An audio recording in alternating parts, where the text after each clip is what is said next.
If you had stayed in Myanmar, how would your life be different? My life will end up with the soldiers. Yeah, and just holding guns right now, and marching to the war. Yeah. 25-year-old James Bawi was born in the Chin state, in the northwest of Myanmar. He lost his father when he was just 5 months old, leaving him and his 2 brothers in the sole care of their mother. At the age of 6, his mother reluctantly sent him and his brothers to different orphanages. To her, it was the only way she could ensure that they received an education. Without a line of communication between James and his mother, they would not speak again for 9 years. We all were separated. My brother, the older brother, was taken by other family. Yeah, the other one was also the same things happened. So yeah, my mom was in the other places. But then finally we wanted to meet, and there's like 3 of us. We pray, and our future dream is to live together as a family again under one roof. So it was what we dreamed about. Since the independence of Myanmar in 1948, the nation has seen several civil wars break out between government forces and the militia. Many children were forced to take up arms as child soldiers. A 2007 report by the Human Rights Watch suggested that even the Burmese government had at least 90,000 child fighters among their forces. In 2010, as James was set to leave the orphanage after completing high school at the age of 15, the dark cloud of conscription still loomed above his head. Some of my friends there in soldiers, some of them they passed away. They didn't join, but then they were taken away, because they would just come to your village and get them out. It was at this moment when James received an unsuspecting phone call from overseas. It was my mom. So she was in Malaysia, with my brother.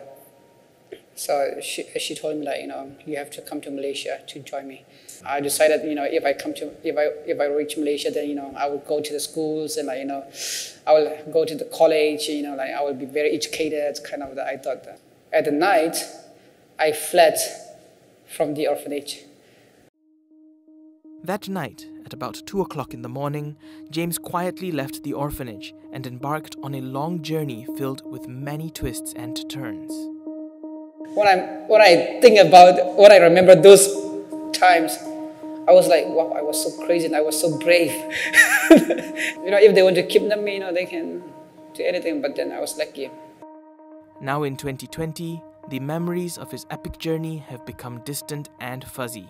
He recalls that he had been shoved in the back of a large truck with many other stowaways for 2 whole days, some of whom did not survive the grueling journey.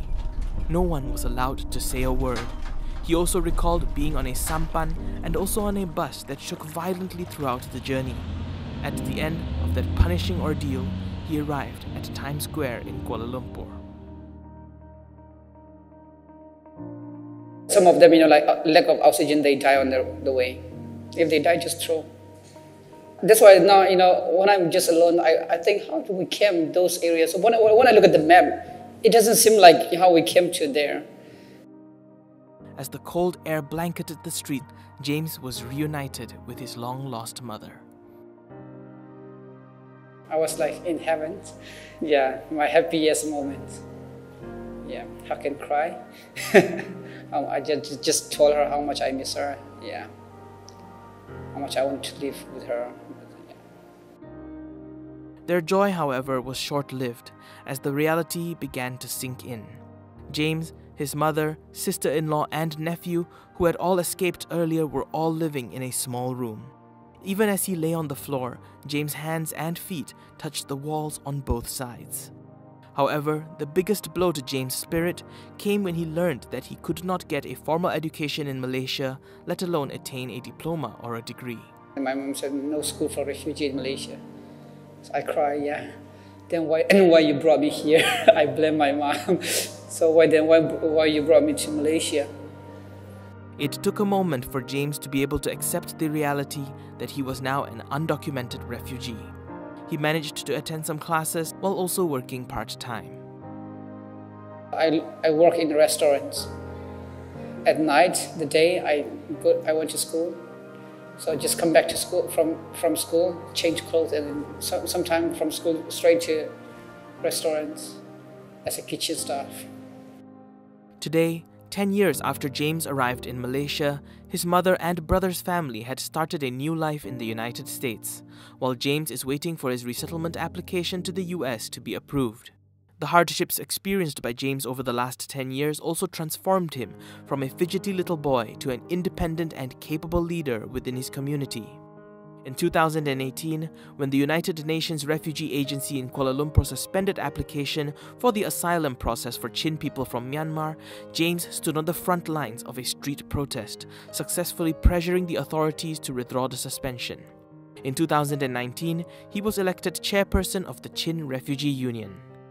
Seeing the struggles and hardships faced by his fellow Chin brethren over the last 10 years had changed James too. Once, he wanted to be a pastor. Today, however, he hopes to one day be able to return to Myanmar and change the destiny of his people through an involvement in politics. I wanted to stop refugee life from Chin in Malaysia. So to end this refugee life, the best thing is to change the country. I look at my mom, because my mom was arrested by the police. So I feel like if our country is good, my people and my mom won't be struggling in other countries like this. Even though she's a single mother, if the country is good, she can provide us and she can support her family. She doesn't have to face these kind of troubles in other countries. Being refugee is not by choice. This is by force of the circumstances.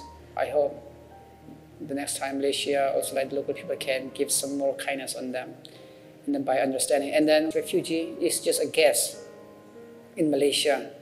They will leave one day. Please help us to be educated to rebuild our country. So we need some educations and some support for that.